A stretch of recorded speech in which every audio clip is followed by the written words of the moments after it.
Welcome to Psychic Holistic Spotlight of Rhode Island. I'm Kathy Costa, your host for today. And we also have Josie Way helping with us today. So today, though, we have a guest. Her name was Beth Metal. I love the last name, though, by the way. It's just great. Thank you. Thank you. Really great. So, you know, like many of the guests we have on here, she does a few different things. But we'll talk about, you know, the card readings first and just see what happens from there. This is her first time here on the show. So Beth, how did we worked a fair together, right? I think that's how we met. Yeah, back in the summer. Okay. Okay. So I was trying to remember. I just couldn't think for the life of me. So I think we were both reading cards that day, right? Yeah. Okay. Yep. So is that all you do, or you do other stuff though too, when you give readings? I do other things too. So when I'm out at markets or events that have a lot of people, I tend to advertise the tarot readings primarily, and then I let whatever else wants to come through. Okay. It's something that I just find really grounding. Okay. And then different events, you know, have different energies to them, different types of people who are there. And so sometimes I'll shift into channeled readings and use the cards as like a jumping off point. Okay. Or something to just kind of get the ball rolling. Okay. Now, what you find with the readings, though, is it primarily sticking with the cards, though, or is there, like, you know, spirit communication that gets involved, though, too, or past life stuff? Sometimes all of those things. Okay. Yeah, I read the cards intuitively, which you mentioned is the way you read cards as well. So I have like different stories or particular like ways of phrasing a message for each card, and sometimes those will come through, and that feels like the primary message. And then I'll intuitively follow, like, you know, what symbols are there? Do we have a lot of like a certain color? Is there a lot of blue or purple? And how is that? Okay. Really important.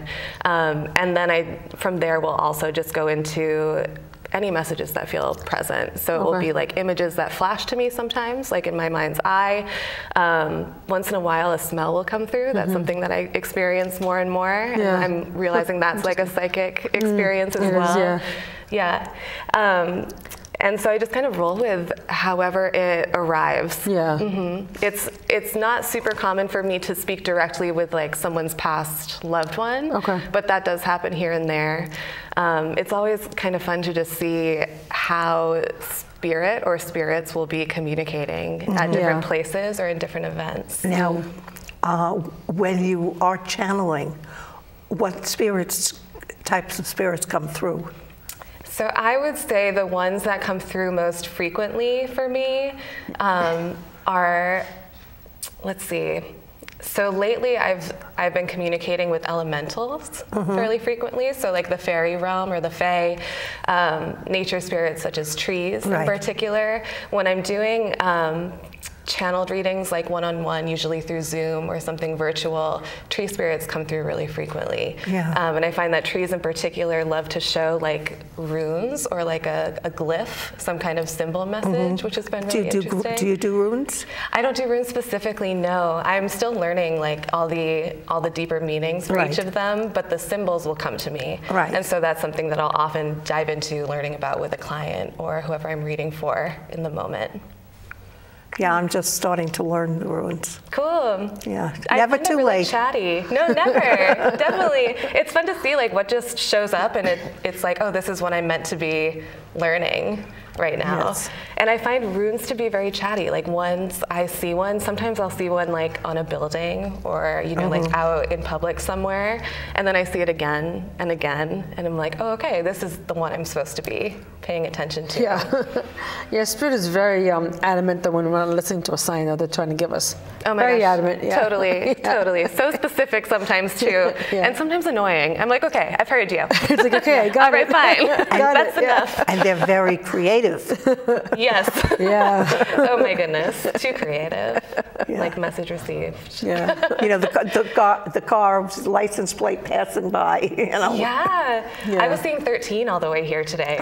I was like, oh, that feels like a good sign. Yeah, that's a good number. 13. Totally. We all love 13. Number. Well, I was watching a show. I was watching one of our shows, and someone brought up the fact, Bonnie Wallace, that there were a lot of 13s. If you think about it, there's the disciples in Christ. That's 13, not 12. 13 moons to the year.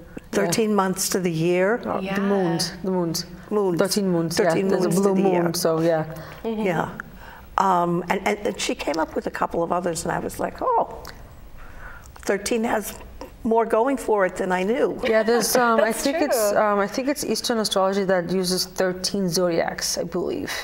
I know the Western uses a traditional 12. 12. Yeah, so I think it's Eastern that does 13. Yeah, they go totally lunar. Yeah, there's some. There's some astrology that I believe that goes with 13 signs. I think it's Eastern. Yeah, I think it's Eastern, but I can't be positive. But the Eastern does do more lunar stuff. Is it sidereal? Do you say it's sidereal? It's it might kind be of like sidereal, and I haven't spoken it out loud. Yeah, I think you might be right on that one, though. Yeah. Okay. Yeah. So 13 is an important number for sure. Totally. Yeah, it really is. So yeah. Interesting to think of it as like when you mentioned Christ and the disciples as like 12 and then one more almost as like the leader or something, to think of 13 kind of as like bringing about this big shift, or like a number associated with like leadership, or like the turning of the wheel, like it pushes everything to the next phase. That transformation. If you do numerology, 13 has some interesting challenges that go with it. So I think good new things are coming your way. That's what I think is happening here. Oh, I'm here for it. Okay. I'm curious about that. Don't take shortcuts. Do things, even though it looks like that's the best way to do it. Do it the thorough way, and things will work out. But if you take shortcuts, you have problems. Cool, thank you. So that's how you got a message today, though, huh? I know, totally. I actually meant what you had said like prior, and then you gave me a message, and I was, thank you. That was really sweet of you. Do you ever get dreams? Yeah. I've actually been having, I feel like my dreams are always kind of out there, and I've been traveling a lot. Like I've been waking up, I've been so exhausted. To be astral honest. travel, yeah. Yeah, the last like few weeks, there's just so much changing. And so I'll wake up and I'll have these, it's like my body remembers where I just was, and it's just really foggy in my brain. There's a lot going on with Neptune right now, I think. Okay. And that seems to, he kind of, Neptune is like illusion and mystery and this like expanse that's very foggy, and so that would maybe make sense as to why it feels difficult to remember, or like the specifics are difficult to remember. But I've also had some really vivid dreams that are almost like segmented into like chapter changes. Okay. And I've had like owls coming through before I go to sleep, and they've been helping me remember. Yeah, there's the wisdom. Maybe they're an animal messenger for you. That's what it feels like. Yeah, I know they symbolize wisdom. So that you got a lot of stuff coming your way, though, boy. Oh my gosh. You got the wisdom thing going though too. So, do you have any dreams for anybody else, or they've just been for you though with the astral travel? They've just been for me so far. Okay. I mean, at least that I can tell. I definitely find that like talking about dreams, like this conversation, can like bring things forward for other people too. So like starting the conversation maybe is helping someone else. But I don't get like prophetic messages or something. Yeah, they'll probably be coming. Whoa, is that something you experienced? Yeah, I had one a couple of nights ago with one of my cousins. So, and I had to tell my cousin, like, well, I think your daughter's changing career path a little bit. So, and she was thinking about it though anyway, because she had just finished college in nursing. Now she was working, I forget which hospital, and she's like, well, yeah, she's been thinking of going in a slightly different direction, still nursing, but just a little bit different. I'm like, well, I keep seeing kids and babies. And she was thinking like, because I kept saying like NICU or something like that, but she was also thinking like maybe going to maternity somehow. I'm like, well, it's up to her at the end of the day, but this is what I'm saying. So it's like, yeah, so it's just kind of it doesn't happen too often, but I learned that spirit, if I'm not paying attention when I'm awake, they do that to me. They give me a message in the dreams. She's like, hey, you gotta pass this on. Wow. So yeah. That seems very helpful. That's a very like practical. Yeah, because it reminded me again today that I meant to tell her yesterday, but it's like, as days went on, though, the day went on, I kind of forgot, and it reminded me of this one. I'm like, okay, I'm better off though passing this on though before forgetting, and they kind of like yelling at me though a third time. It's like, Okay. Well, we know how persistent the spirit can be. We're just talking about that. So, But it's a loving persistence. it is. Yeah, it definitely is, though. This is true. And sometimes it feels good. Sometimes it's like really affirming to get the extra messages. Yeah. It's like, okay, cool, this is really happening. Yeah, I'm on the right path. Yes, exactly. Yeah. Confirmation. Yeah, love that I love it when the confirmation. cards do that. But you intuitively see something, and the cards that the client picks all point to the same thing.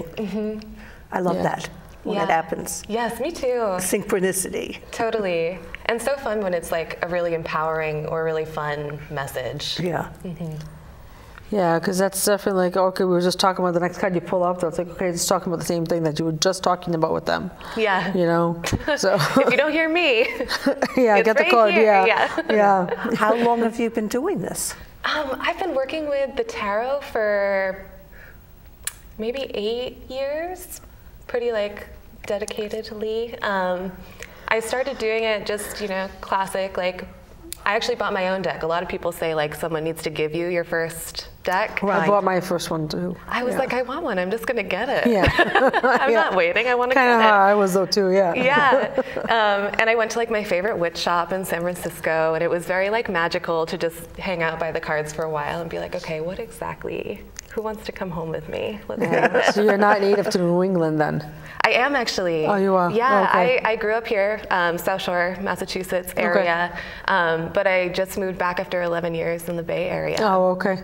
Yeah, so fresh back as of this spring. Yeah. And then I just moved to Providence. So now Oh, I'm wow. in So you Rhode haven't been here Island. that long when we met then? Yeah. Wow. Totally. Yeah. I know, kind of serendipitous. Yeah, that for real. It Yeah. happened that early. Yeah. Yeah.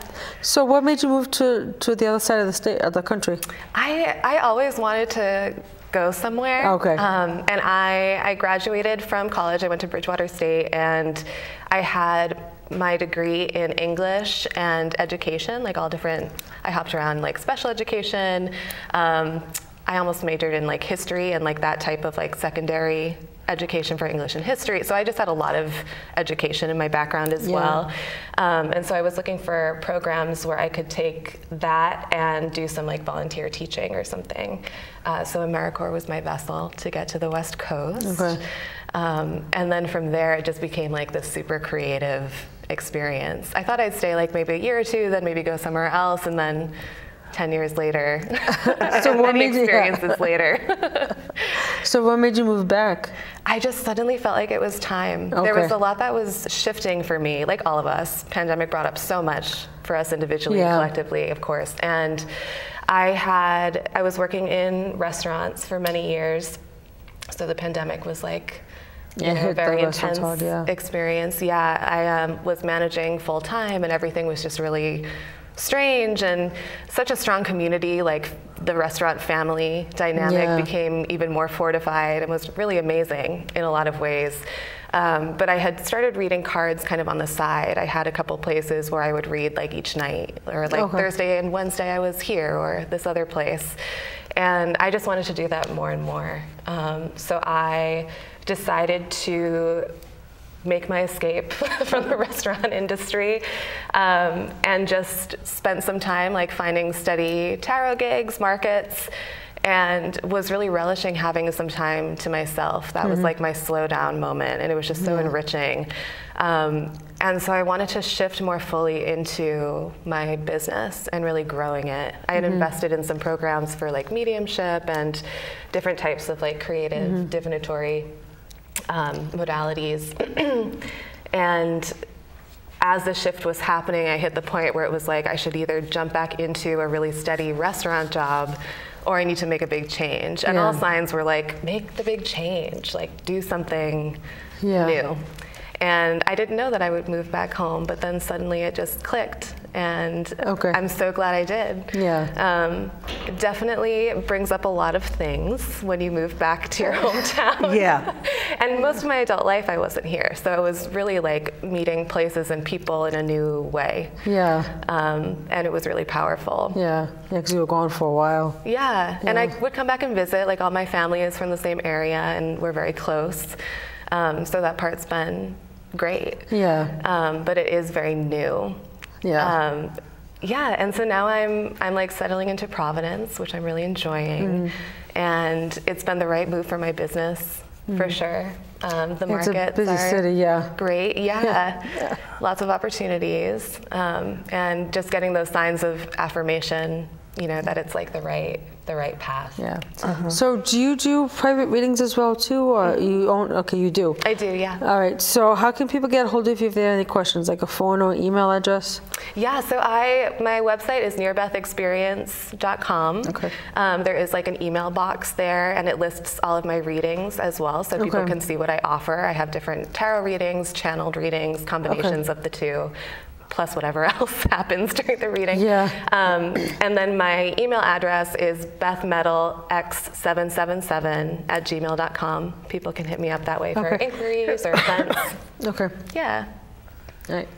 All right. So do you have anything lined up though, or you're just trying to see what? I know winter's the slow season. When we've been recording this right now, it's still in the middle of winter. Even though it won't display until like April. But do you have anything lined up for like any fairs coming up though? Any special events that's coming?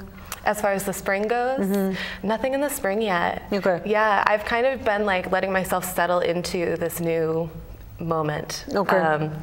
And so mostly one-on-one readings. Okay. You know, I always love when folks reach out if they have questions too. I read for a lot of like first-time folks seeking like their first time with like a tarot reading or something. And so I love when people reach out and are like, hey, I'm just compelled to learn a little bit more. And then I'm, you know, available for those as well. Yeah. Do you, is there any kind of, without giving away too much though, because you want to keep privacy with people though, but is there anything that like kind of stuck out with you though, for like repetitive messages, or people just not pay attention to signs enough? In terms of readings I've given people? Yeah. I mean, something that I feel like we're really experiencing collectively is like, we're kind of calling our power back and recognizing that these parts of our lives that we tend to compartmentalize, so like career, love, hobbies, like these are all really connected experiences. And so I've read for many people who are in like a romantic relationship that's not serving them, or they've been at this job for a long time and it's just like sapping their energy. And these things all end up being really connected because it is their energy and it's how they're able to operate. So I've been reading for folks who, you know, you can feel that they understand that something's not right for them. And the cards are like, there's so many opportunities waiting for you, like lined up. Like you've made this decision already. And it's like card after card, sign after sign.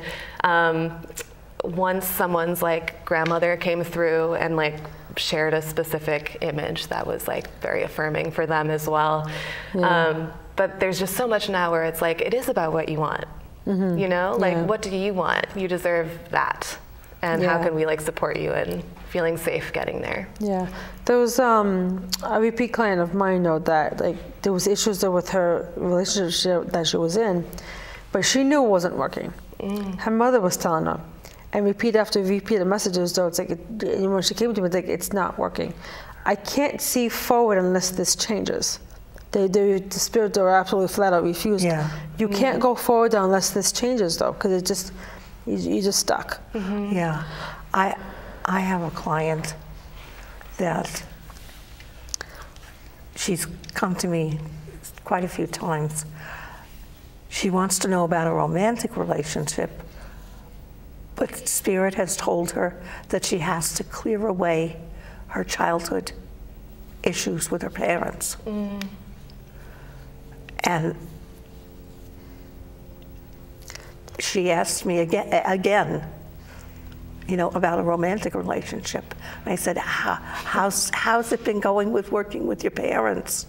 And she said, oh. People really, you can feel like inner child come out in that way too sometimes, where people are like, please just tell me differently if I ask you one more time. Like, I think that's what sometimes people hope for. Can I book a reading tomorrow also and ask you again? I know it's true, and it does happen like that, where Spirit will be like, you have to have patience. You're blocked. You don't get. You don't show you this. They're where they're at. Yeah. everybody gets a little denial, and everybody gets a little stuck at some point in their life. Yeah, Totally. We all do, and it's part of it. Sometimes there can be so much medicine Well, they go to in between. They come to mediums to help them come out of it. Yeah, yeah. Yeah. That's their cry for help. Yeah, it's a lot of space holding. Yeah. Especially like you know, market readings are kind of short and sweet most of the time. You don't have a chance to go quite as deep with someone. It's not an intimate setting necessarily. Sometimes it is. But like one-on-one readings, like if you have your own shop and you have a quiet space, or doing them on Zoom in my case, like so much can come through that way because someone can really be vulnerable. And when they let that guard down, it's like, okay, cool, you're able to feel what you really want, what you really are drawn to. Yeah. And that helps everything flow. Absolutely, yeah. Yeah.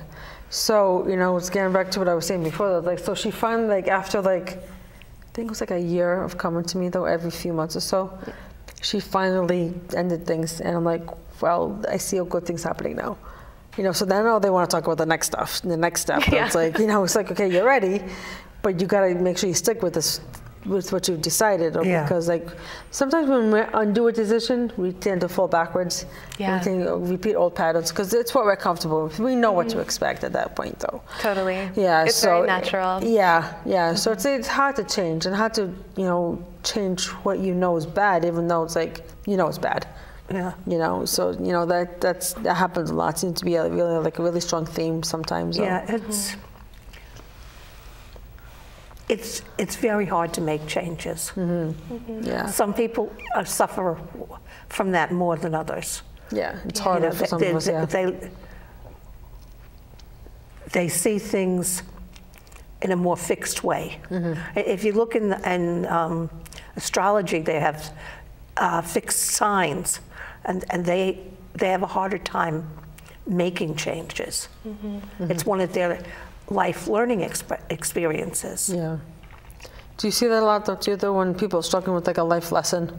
You know? Yeah, totally. So, yeah. Sometimes it just comes through and it's like, I'm so sorry to tell you that like this is really just what it is. Like, you'll be okay. You got this. Yeah. But it can be heavy. Yeah. So what I find sometimes too is that, you know, sometimes people struggle standing on their own. You know, staying in their power. It's like, okay, this is what I decided to speak up for themselves. Because, like, you know, society tells us, oh, we can't speak up, especially if you're a woman. You know, you can't speak up because you're going to be that difficult person. But men can do it all day long, you know. But, you know, it's like, I'm glad that part is changing, though, where it's equal. But, you know, I find that come up a lot, though, too. It's like, well, you got to speak up for yourself. You got to stand up for yourself. Because otherwise, the people are not going to do it for you. You have to do it for yourself, kind of thing. So I find that happens a lot with people. A very similar, very common lesson for a lot of us.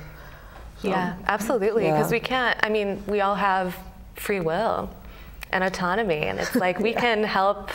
I think that's part of our main role, right? Is to like hold that space and help people to see like what they really are, what resonates for them. And then they have the opportunity, should they take it.